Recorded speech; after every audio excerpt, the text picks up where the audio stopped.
The following program presents principles designed to promote good health and is not intended to take the place of personalized professional care. The opinions and ideas expressed are those of the speaker. Viewers are encouraged to draw their own conclusions about the information presented.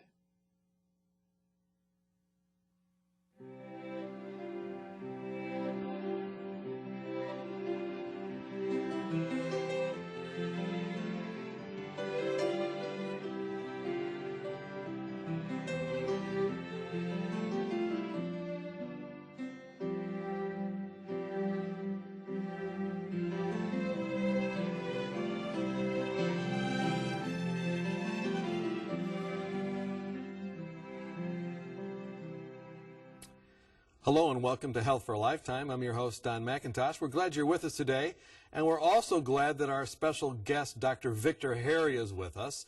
Dr. Harry is a specialist in internal medicine. He's also had schooling in allergy and your immune system, and he practices in Washington, D.C., actually since about 1982, you told me. Yes. So you've been at this for a while. For a long time. Now, you know, one of the big concerns in America, you were telling me, and the subject of this program is hypertension. That's correct. What exactly is hypertension? What is blood pressure? What are we going to be talking about? Now, hypertension is a term used for high blood pressure. Mm-hmm. And blood pressure is the force of the heart. The heart is a pump. Mm-hmm. And as it pumps through the arteries of the body, that force is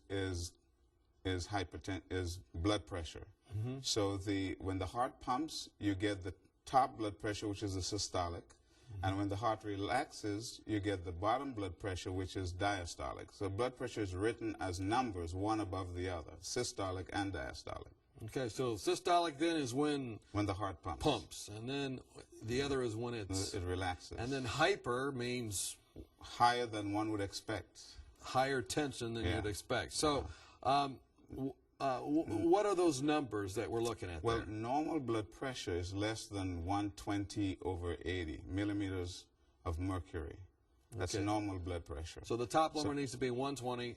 120/80 is, if you have a blood pressure of 120/80, that's normal. Anything above that is referred to as prehypertension, when it falls between 120 and 139. And then, of course, 140 and above is hypertension. And that too has stages. You have stage 1, which is 140/90, and stage 2 begins at 160. Okay. So we have sort of 4 categories. 1 is normal blood pressure, 120/80 and lower. Then you have prehypertension, above 120/80 and less than 130/80. That's prehypertension. Then you have stage 1 hypertension, which is above 130/80. And then you have stage 2 hypertension, which is above 160. So these are numbers given to us for hypertension. All right. Now, usually they say that when you go to a doctor and they take your blood pressure, it goes up just because you're talking to a doctor. Well, there are some people who have what is called white coat hypertension. That is, they go into an environment to see the physician and the blood pressure shoots up. And that is an unusual situation. Those persons are sometimes asked to check the blood pressure outside of the doctor's office, and that would determine whether that person is hypertensive or not. What are some of the symptoms of high blood pressure? You know, it's very interesting you ask the question, because hypertension is referred to as the silent killer. There may be no symptoms at all. So the only way you can determine if you are hypertensive is that you must have your blood pressure checked. So you really need to know your numbers, know where you stand on this. It's important to know the numbers, because one cannot determine if one has high blood pressure except one checks the blood pressure. What are the causes of high blood pressure, hypertension? Now, the causes vary. In some cases where there are some diseases, some blood pressure rises. Some of the causes would be increased salt intake, for instance, a sedentary lifestyle, smoking cigarettes. Okay. All of these can cause your blood pressure to rise. Even drinking coffee can cause your blood pressure to rise. So sedentary, you mean sitting around? Yeah, people who simply do not exercise at all. They sit around, and lack of exercise, certainly that causes the blood pressure to go up. So sedentary lifestyle, lack of exercise, coffee drinking, how does that work? Well, that stimulates the heart. Anything that stimulates the heart and causes it to beat faster can cause your blood pressure to go up. Alcohol intake does the same thing. So that a person may go into the doctor's office after having had much alcohol and would find that the blood pressure is elevated. So alcohol drinking can cause your blood pressure to rise. Interesting. Any other causes you want to bring out? Well, there are other things that one must consider. For instance, depending upon groups, African American, for instance, have a predisposition to high blood pressure. So being African American is something that one must consider with regards to hypertension. So what are the statistics on that? I mean, you know, of course I'm not African American, but what are the statistics on the number of African Americans as opposed to, for instance, white Americans? Well, in the United States, for instance, there are 50 million hypertensives, approximately 1 in 4. That are diagnosed, or that, yeah, is that what you mean? Yeah, that are diagnosed hypertensive. So there may be those who do not know that they have hypertension because they've never checked the numbers. Talk to me a little bit about these risk factors. I mean, just being African American is a risk factor. Being African American is a risk factor. Being over age 35 is a risk factor. Smoking cigarette is a risk factor. Drinking alcohol is a risk factor. Sedentary lifestyle is a risk factor. Taking in too much sodium or salt is also a risk factor. What it does tell us is that hypertension is affected by lifestyle. So that if one changes one's lifestyle, that can influence whether that person may develop hypertension or not. So that regular exercise, if you eat regular exercise daily, that can reduce your blood pressure. Well, and we need to talk about what to do about this, but you said something that you gave me a list of risk factors, but some of those are not things you can do anything about with your lifestyle, like the fact that I'm 35 and a half, or a little bit more. I can't do anything about that. That's true, because as one ages, the blood pressure tends to rise. However, if your lifestyle is as such that engenders low blood pressure, if you exercise on a regular basis, that makes the arteries more pliable, and as a result, the blood pressure goes down. So that you can't change your age, but you can change your lifestyle. So you actually, in a sense, change your age through behavior patterns. Okay. What's the big deal? I mean, so I got a little hypertension. I mean, doctor, I mean, it's just numbers. What's the big deal? Are there any real effects? Now, I'm so glad you asked the question, because as the blood pressure rises, the organs of the body are affected. Now, stroke is the result of high blood pressure. Now, kidney disease, the result of hypertension. Blindness can come as a result of hypertension. So it is important to recognize your numbers. Not only that, but the heart is also affected. The heart can become enlarged because the heart has to pump so much against that pressure.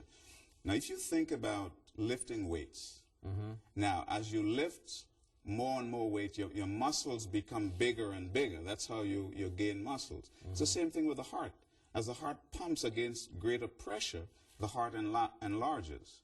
So that with high blood pressure, the effect on the body is that it causes enlargement of the heart, which can result in failure of the heart, or congestive heart failure, the heart not being able to pump properly. So it gets big for a while, and then it helps, but then it's not helpful. That's right. It's not healthy. So there are some real effects. Now, one person I was talking with said that it even can affect your intelligence. Is that correct? Well, it can affect your intelligence to the extent that the blood flow to the brain is compromised. What happens with some of the risk factors, they can cause the hardening of the arteries. As your arteries become harder, the blood flow to the brain becomes compromised. And of course, if that becomes compromised, then that can affect your thinking over time. And hypertension in, for instance, the African American community, usually happens after 35, or do we have hypertension happening even before that now? You know that in what we've noticed today, not only in the African community, but in many other communities in the United States, is that even children are getting high blood pressure. And part of that has to do not only with genetics, but also with lifestyle. We notice that children today are not exercising as much as they used to. With the computers at home, with looking at television and eating a lot, we have increase in weight gain, obesity, and that's a problem. That's one of the risk factors of hypertension. So we have children getting hypertension, we have older people getting hypertension. Now, talk to me about that obesity, weight gain, and hypertension. How does that work? Is that because you have, what's the process? Now, if you think about it, if you think about the heart being a pump, and you think about the arteries being wires or tubes, the greater the number of tubes, the greater the distance the heart has to pump, the greater the force it uses. So that as you gain weight, the heart has to pump harder to get the blood all over. And then the resistance caused by the vessels not being very pliable. So increased size causes blood pressure to go up. Increased size causes resistance against the heart. Someone told me it's about 200 miles per pound, extra pound you weigh. Have you ever read anything about how many extra miles it is? Well, it is some miles. The exact number I don't recall at the moment. But that's the problem. It just overwhelms the pump. That's exactly. Okay, so detecting this, we've talked about, taking a measurement with a blood pressure cuff, but are there any other ways to detect it other than that? There's no other way to detect your blood pressure elevation but to check your blood pressure. And so that every person who is 35 and over, even every young person, even in schools now, we have school nurses checking the blood pressure of children, especially those children who are overweight. One of the things, notice in France, for instance, there's such great increase in obesity, and here in the United States, that the children are being monitored for their weight. So if you have increased weight from childhood, we recognize that there's increase in problems later on, increase in high blood pressure. But to know the blood pressure, you must have it checked. There's no other way. You can't say, well, I'm feeling dizzy this morning, my blood pressure is probably up, and I'm not dizzy today and my blood pressure is down. It doesn't work that way. So we really need to know our numbers. Yes, we do. We've been talking with Dr. Victor Harry. We've been talking about hypertension. It's a real problem, and once you get hypertension, many times it lasts for a lifetime. But on Health for a Lifetime, we don't want it to last for a lifetime. We want to not just know about the causes, we want to have some good news, and I think we'll find some about the cure. Join us when we come back.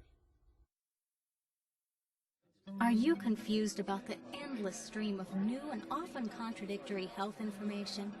With companies trying to sell new drugs and special interest groups paying for studies that spin the facts, where can you find a common-sense approach to health? One way is to ask for your free copy of Dr. Arnott's 24 Realistic Ways to Improve Your Health. Dr. Timothy Arnott and the Lifestyle Center of America produced this helpful booklet of 24 short, practical health tips based on scientific research and the Bible that will help you live longer, happier, and healthier. For example, did you know that women who drink more water lower the risk of a heart attack? Or that 7 to 8 hours of sleep a night can minimize your risk of ever developing diabetes? Find out how to lower your blood pressure and much more. If you're looking for help, not hype, then this booklet's for you. Just log on to 3abn.org and click on free offers or call us during regular business hours. You'll be glad you did. Welcome back. We've been talking with Dr. Victor Harry. We've been talking about hypertension. And before the break, we talked about the causes of hypertension. And now we're going to talk about what everybody wants to know, the cure. Is there a cure for hypertension, Dr. Harry? You asked about a cure. Hypertension, the better word I would like to say, control.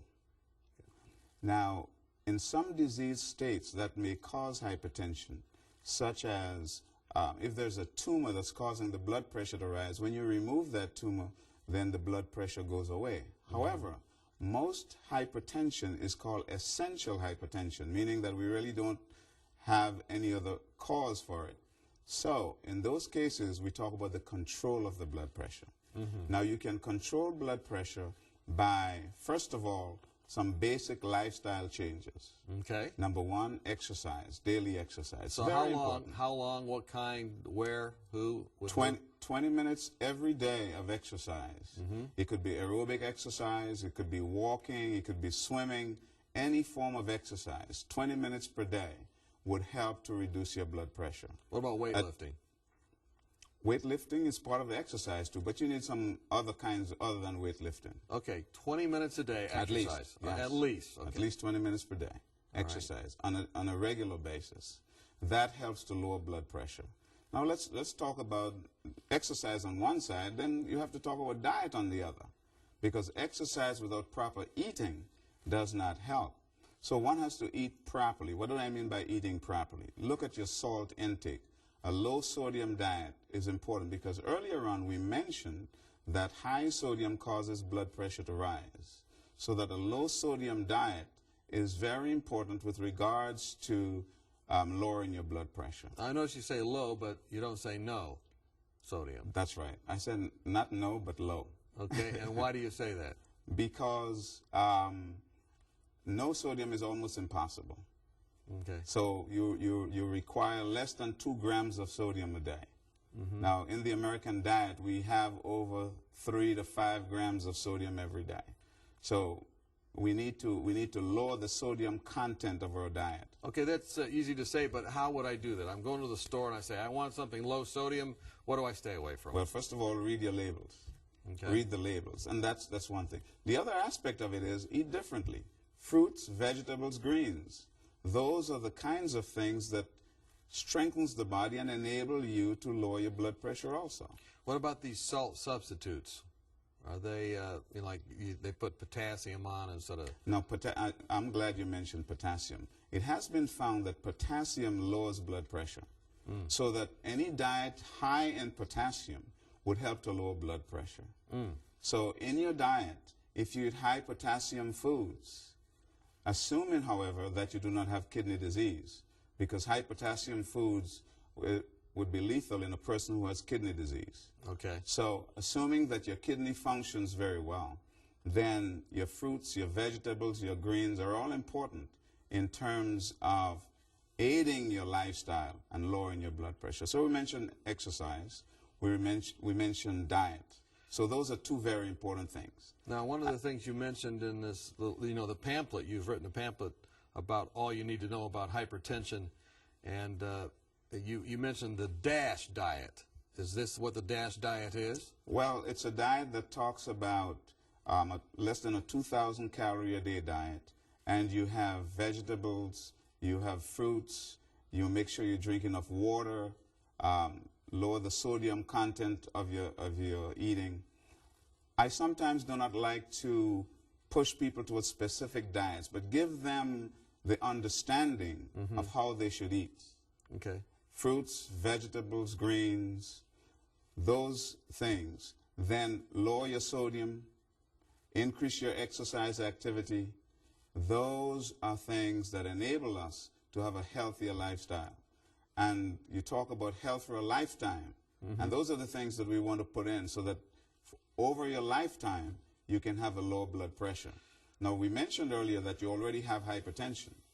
So that these lifestyle changes help in lowering blood pressure, getting rid of obesity, lowering the fat content of your diet, lowering your cholesterol. Now, those are important. And then, of course, having done all of those things, then we can talk about medications. Okay, so lifestyle things first, and then talk about medications. But before we get there, the lifestyle approach. Let's say someone goes out and starts to adopt this. How soon will their blood pressure go down? Well, it's difficult to give you any specific time, but after exercising for at least 3 months, you would notice that there's a change in your blood pressure. Now, if you were to exercise 5 minutes after you exercise, you would notice that your blood pressure would drop from your exercise blood pressure to your resting blood pressure and would even drop below your normal resting blood pressure. Now, how does that work? I was going to ask you, what is that? And what's the physiology of that? Okay. Now you put me to the test here. What happens here is this, that during exercise, the vessels of the body, the arteries of the body become pliable. So the smooth muscles of the arteries, as they become pliable, when one exercises, the arteries expand, and the expansion of the arteries cause the blood pressure to drop. Okay. Okay. So those are some of the things that really help us here. All right. Now, one other thing. You said exercise and you said diet, and you said fruits, nuts, grains, vegetables. In other words, foods is grown.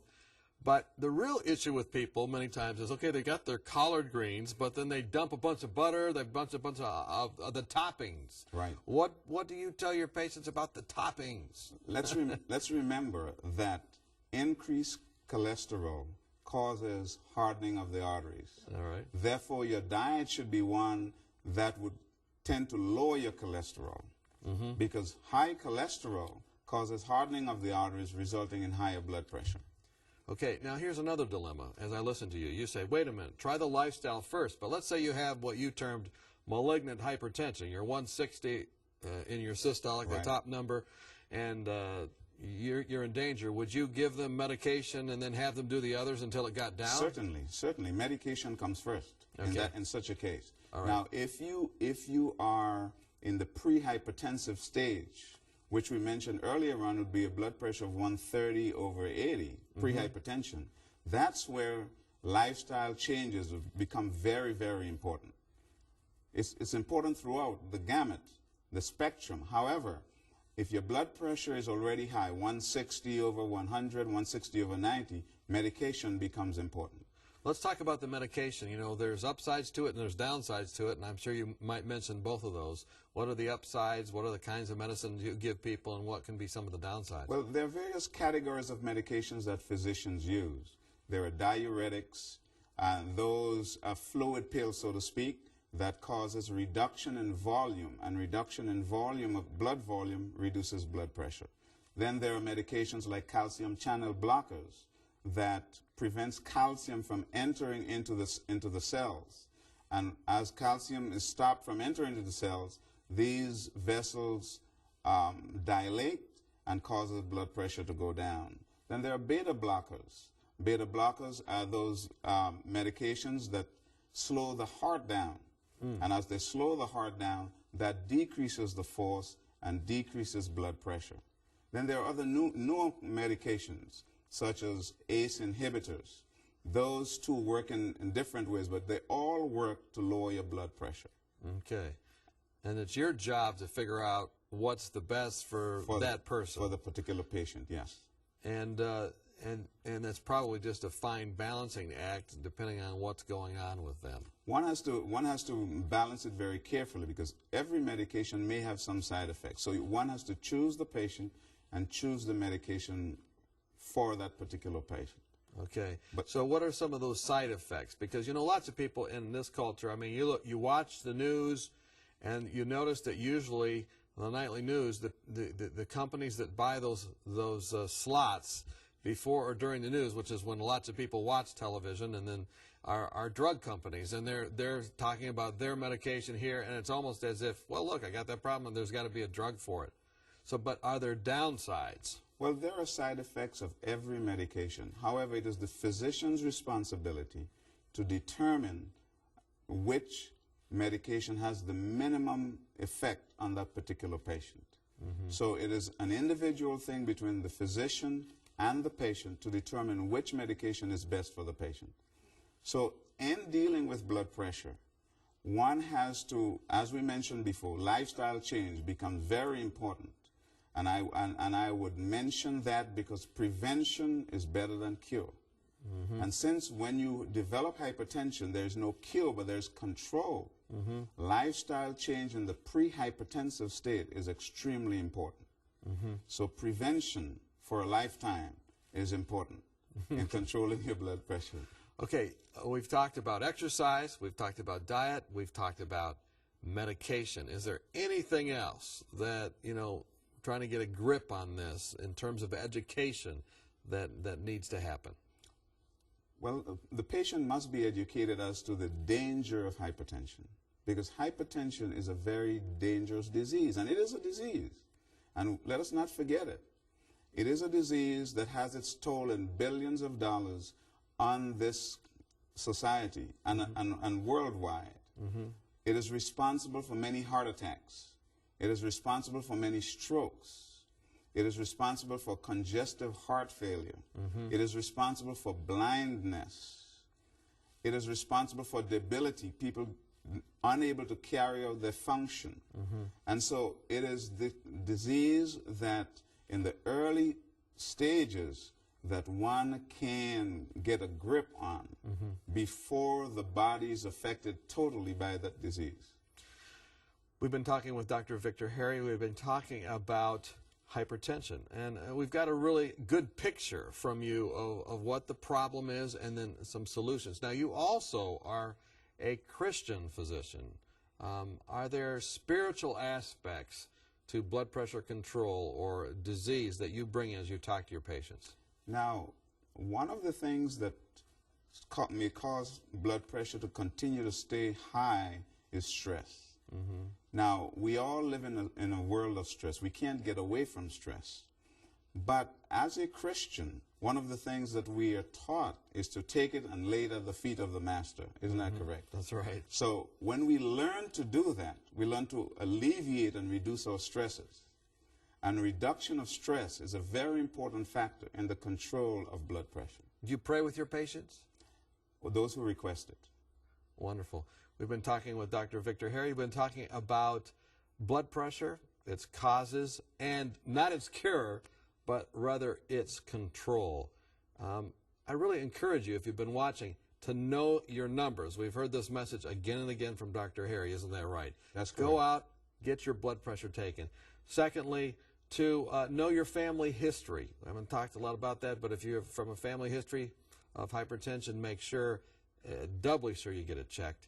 And then know how you can control it through lifestyle, that is what you eat, how you exercise, your relationship with God, and of course medication may be something you need, so checking with your physician about that. Dr. Harry, we're really thankful that you've joined us from that busy practice there in Washington, D.C. Glad that you could be with us. Thank you kindly. And we're also glad that you could be with us today on Health for a Lifetime. You know, with such a significant problem like hypertension, we're aware, of some of the things we can do, but most importantly, what God can do. We're thankful that God has inspired people to go into medicine, like Dr. Harry, but He's also can inspire you to take charge of your life, to get that blood pressure checked, and to find out how to have health that lasts for a lifetime.